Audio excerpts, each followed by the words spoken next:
അമ്മ അമ്മ ഞാൻ പോയിട്ട് വരാട്ടാ.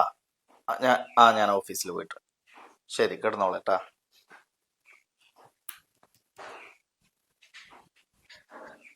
ഭക്ഷണം എന്താ?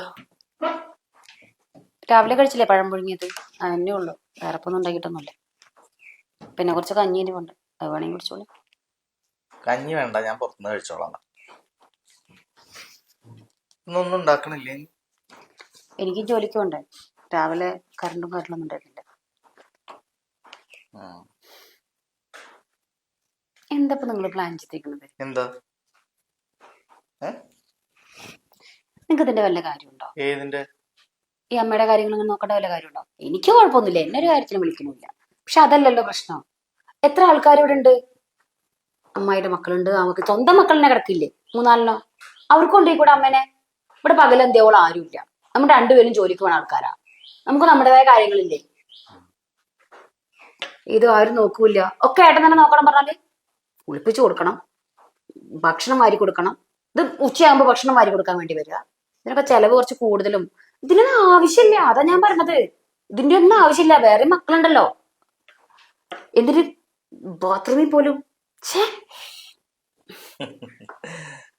നിനക്കിതൊക്കെ കാണുമ്പോ ഒരു വല്ലാത്ത അരോചകത്വം തോന്നുന്നുണ്ടല്ലേ? അപ്പൊ ചെലവിനെ കുറിച്ച് ആലോചിച്ചിട്ടാ ഞാൻ ഉച്ചയ്ക്ക് അമ്മയ്ക്ക് ഭക്ഷണം കൊടുക്കാൻ വരുന്നു, കാര്യങ്ങൾ നോക്കാൻ വേണ്ടി വന്ന് ഒരു അരമണിക്കൂർ വേഗം വരുന്നത്. ചെലവിന്റെ അല്ല, അതിപ്പോ ഞാൻ അങ്ങനെ പറഞ്ഞേ ഉള്ളൂ. ഇത് മറ്റു മക്കളുണ്ടാവുമ്പോ എന്തിനാ അങ്ങനെയൊക്കെ ചെയ്യുന്നത്? പ്രത്യേകിച്ച് കുളിപ്പിച്ചു കൊടുക്കേണ്ട കാര്യം എന്താ? അപ്പൊ അമ്മേനെ കുളിപ്പിക്കണ്ടേ? വേറെ മക്കളുണ്ടല്ലോ, അതും പെൺമക്കള്. അവർക്ക് കൊണ്ടേ കൂടെ അമ്മേ. അപ്പൊ അതാണ് കാര്യം. എന്താ സംഭവം എന്ന് വെച്ച് കഴിഞ്ഞാല്, ഇത് ഈ ഒന്ന് ചിന്തിച്ചാൽ നമുക്ക് മനസ്സിലാക്കാവുന്ന കാര്യമേ ഉള്ളൂ. ഇത് അമ്മയ്ക്ക് ബാക്കിയുള്ളത് 4 പെൺമക്കളാണ്. ഞാൻ മാത്രമാണ് ഒരു ആൺകുട്ടിയുള്ളത്. അമ്മ എപ്പോഴും എന്നോട് പറഞ്ഞിട്ടുള്ളത്, നമ്മൾ കാരണം മറ്റൊരാള് ബുദ്ധിമുട്ടരുത്. അത് വേറൊരു തറവാട്ടുകാരാണ്. അതായത് നമ്മൾ കല്യാണം കഴിച്ചു കൊടുത്തതാണ് മക്കളേനെ, പെൺമക്കളേനെ. അപ്പൊ അമ്മേനെ അവരവിടെ കൊണ്ടുപോയി നോക്കുക എന്ന് പറഞ്ഞാൽ അത് വേറൊരു വീടല്ലേ. അവിടെ നമ്മളെ അമ്മേനെ എങ്ങനെയാ അവിടെ കൊണ്ടുപോയി നോക്കുക? അതൊരു തെറ്റല്ലേ? ഈ എന്തിനാണ് ഈ ഓവറായിട്ട് ടെൻഷൻ അടിക്കുന്നത്? ഞാൻ അമ്മേനെ ഇങ്ങനെ നോക്കുന്ന കാര്യത്തില് എനിക്ക് അമ്മേനെ നോക്കാതിരിക്കാൻ കഴിയില്ല. അച്ഛൻ അങ്ങോട്ട് ഉപേക്ഷിച്ചു പോയ ആ കാലം മുതൽ ഞങ്ങളെ 5 പേരെ, 4 പെൺമക്കളേനി എന്നെ അത്രയും കഷ്ടപ്പെട്ടിട്ടാണ് അമ്മ വളർത്തിയിട്ടുള്ളത്. ഈ ഒന്ന് ചിന്തിച്ചു നോക്കിയ, ഒരു 10-35 വർഷങ്ങൾക്ക് മുമ്പ് ഒരു സ്ത്രീ എങ്ങനെയൊക്കെ ത്യാഗങ്ങൾ സഹിച്ചിട്ടുണ്ടാവും. അവരുടെ എല്ലാ സ്വപ്നങ്ങളും മാറ്റിവെച്ച്, അവരുടെ എല്ലാ രുചികളും മാറ്റിവെച്ച്, എന്തൊക്കെ ഇഷ്ടങ്ങളുണ്ടോ അതൊക്കെ മറന്നുകൊണ്ട് 5 മക്കൾക്ക് വേണ്ടിയിട്ട് ഒരമ്മ, ഒരു സ്ത്രീ കഷ്ടപ്പെടുകയാണ്. ഇന്നിപ്പോ നിനക്ക് ജോലിയുണ്ട്.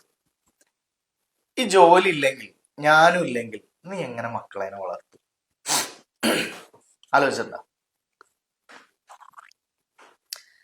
പിന്നെ വേറൊരു കാര്യം എന്താന്ന് വെച്ച് കഴിഞ്ഞാൽ, ഇപ്പൊ നീ പറഞ്ഞില്ലേ ബാത്റൂമിൽ അമ്മേനെ കൊണ്ടുപോകുന്നു, ബാത്റൂമിൽ കുളിപ്പിക്കുന്നു, അതൊക്കെ ഒരു ആൺകുട്ടിയായിട്ടുള്ള ആള് അല്ലെങ്കിൽ ഒരു പുരുഷൻ ചെയ്യാൻ പാടില്ല. അതല്ല ഇപ്പൊ പറഞ്ഞേ. ഞാൻ ചെറിയ കുട്ടിയായിരിക്കണ സമയത്ത് ഒരു ഡ്രസ്സും ഇല്ലാതെ അമ്മ എന്നെ കുളിപ്പിച്ചിട്ടുണ്ടല്ലോ.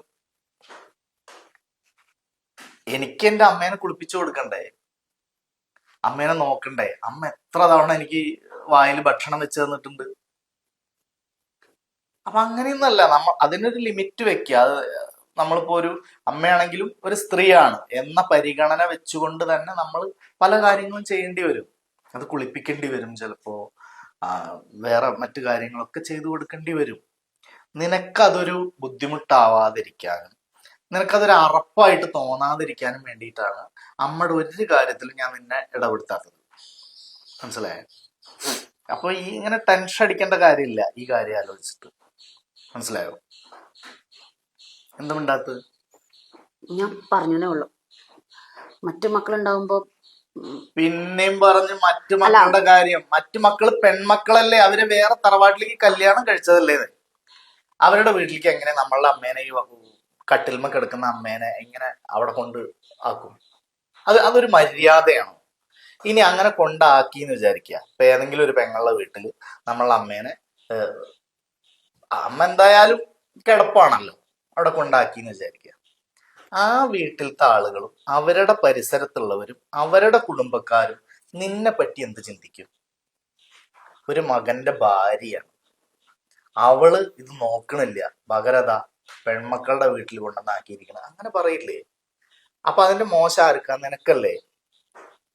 ഇവിടെയാണെങ്കിൽ നീ നോക്കിയിട്ടില്ലെങ്കിൽ ഒരു കുഴപ്പമില്ല, ആരും ചോദിക്കാൻ വരില്ലല്ലോ. നിന്നോട് ആരെങ്കിലും ഇവിടെ വന്ന് ചോദിച്ചിട്ടുണ്ടാ എന്താ അമ്മേനെ നോക്കാത്തത്, അല്ലെങ്കിൽ അമ്മയ്ക്ക് എന്താ ഭക്ഷണം കൊടുക്കാത്തത്, എല്ലാം ഏട്ടൻ തന്നെ ചെയ്യണം? അങ്ങനെ ആരെങ്കിലും എന്റെ പെങ്ങന്മാര് പോലും വന്ന് പറഞ്ഞിട്ടുണ്ടോ? ഇല്ല. അപ്പൊ 4 പെൺമക്കളതിനെ അത്രയും പാഠങ്ങൾ പഠിപ്പിച്ച് നല്ല രീതിക്കാണ് ഞങ്ങളതിനെ വളർത്തിയിട്ടുള്ളത്. അമ്മ മനസ്സിലായില്ലേ? പിന്നെ വേറൊരു കാര്യം എന്താന്ന് വെച്ച് കഴിഞ്ഞാല്, ഒരു മാതാപിതാക്കൾ കുട്ടികളെ വളർത്തിയിട്ട് കഷ്ടപ്പെട്ട് വളർത്തുമ്പോൾ, അത് കഷ്ടപ്പെട്ടിട്ടല്ലെങ്കിലും എങ്ങനെയായാലും മാതാപിതാക്കൾ കുട്ടികളെ വളർത്തുമ്പോൾ അതിൽ പ്രത്യേകിച്ച് അമ്മയ്ക്ക് വലിയ സ്ഥാനമുണ്ട്. നമ്മൾ എന്ത് തിരിച്ചു കൊടുത്താലും, ഈ ജന്മം നമ്മുടെ ജീവൻ വരെ കൊടുത്താലും അതിന് പകരാവില്ല.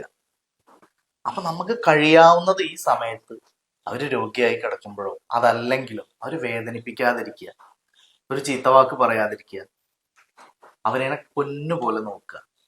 അത് നമ്മളെ കടമയാണ്. പിന്നെ വേറൊരു കാര്യം എന്താന്ന് വെച്ച് കഴിഞ്ഞാല്, അമ്മയുടെ അടുത്ത് ഏറ്റവും വലിയ കടപ്പാടുണ്ടാവേണ്ട ആള് നീയാണ്, ഞാനല്ല. ഞാനിങ്ങനെ ഒരു പെൺകുട്ടീനെ ഇഷ്ടമാണ്, സ്നേഹാണെന്ന് പറഞ്ഞപ്പോ ധൈര്യമായിട്ടിരുന്നോ, ജാതി നോക്കണ്ട, മതവും നോക്കണ്ട, ഒന്ന് കൂട്ടിക്കൊണ്ടുപോവാ എന്ന് അമ്മയാണ് പറഞ്ഞത് ആദ്യം. ആ വാക്കായിരുന്നു എന്റെ ബലം. അതുകൊണ്ടാണ് ഇന്ന് ഞാനും നീ ഭാര്യയും ഭർത്താവുമായിട്ട് ഇവിടെ ഇരിക്കുന്നത്. വേറൊരു കാര്യം, നമ്മുടെ മക്കൾ ഇത് കാണുന്നുണ്ട്. ഞാൻ എൻ്റെ അമ്മേനെ നോക്കുന്നു, കുളിപ്പിക്കുന്നു, ഭക്ഷണം കൊടുക്കുന്നു, എല്ലാം നോക്കി കാണുന്നുണ്ട് നമ്മുടെ മക്കള്. ചെറിയ കുട്ടികളല്ലേ അവര്. അപ്പൊ അവരുടെ മനസ്സിൽ അത് വളരും, എങ്ങനെയാണ് ചെയ്യേണ്ടത് എന്നുള്ളത്.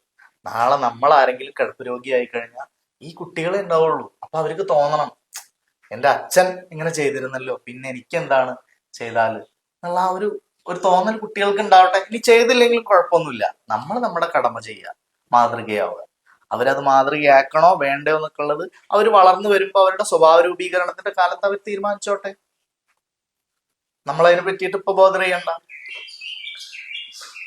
എന്തായാലും അമ്മ കിടക്കുന്ന റൂം വളരെ വൃത്തിയായിട്ടല്ലേ ഇരിക്കുന്നത്. ചില വീടുകളിലൊക്കെ നമ്മൾ രോഗികളെ കാണാൻ പോവാറില്ലേ, ആ സമയത്ത് എന്താ വീടിന്റെ റൂമിന്റെ ഉള്ളിലേക്ക് കയറാൻ പറ്റില്ല, അത്രയും സ്മെല്ലും വൃത്തിയായിട്ട് നോക്കാനിട്ടും പിന്നെ കിടക്കുന്ന സ്ഥലവും ഒക്കെ വളരെ മോശമായിട്ട് കണ്ടിട്ടില്ലേ ചില സ്ഥലങ്ങളിൽ? നീ തന്നെ എൻ്റെ അടുത്ത് പറഞ്ഞിട്ടില്ലേ ഇവിടെ അങ്ങനെ എന്തെങ്കിലും ഉണ്ടാകും, കുട്ടികൾക്കോ നിനക്കോ ഇവിടെ വന്നു പോകുന്നവർക്കോ എന്തെങ്കിലും അരോചകമായി തോന്നുന്ന ഒരു ചെറിയ സ്മെല്ല് പോലും ഉണ്ടാവില്ല. അത്രയും വൃത്തിയായിട്ട് അത് നോക്കുന്നുണ്ടല്ലോ നമ്മൾ. അതുപോലെ നീ വിഷമിക്കാൻ വേണ്ടി പറഞ്ഞതല്ല, പക്ഷെ നീ ഇത് മനസ്സിലാക്കണം. നീ ഇപ്പൊ നിന്റെ ഒരു സ്വകാര്യ സമയത്ത് എന്നോട് ചോദിച്ച കാര്യമാണ്, പക്ഷെ എനിക്കിത് പറയേണ്ടി വരികയാണ്. ഞാൻ ഇങ്ങനെ പറയാതെ തന്നെ നീ സ്വയം തിങ്ക് ചെയ്യേണ്ട ഒരു കാര്യമാണത്, മനസ്സിലാക്കേണ്ടതാണ്. ഞാൻ നിന്നെ കുറ്റപ്പെടുത്തിയതല്ല, പക്ഷെ എനിക്കിത് പറയാതിരിക്കാൻ വയ്യ, നീ ചോദിച്ചതുകൊണ്ട് പറഞ്ഞതാണ്. ഓക്കെ, സാറില്ലേ, പോട്ടെ. എന്നാ ശരി, ഞാൻ പോയിട്ട് വരാം. ഉച്ചയ്ക്കൊരു ഓട്ടം കൊണ്ടുവരാം. ഞാൻ ഉണ്ട്, അന്ന പോലെ.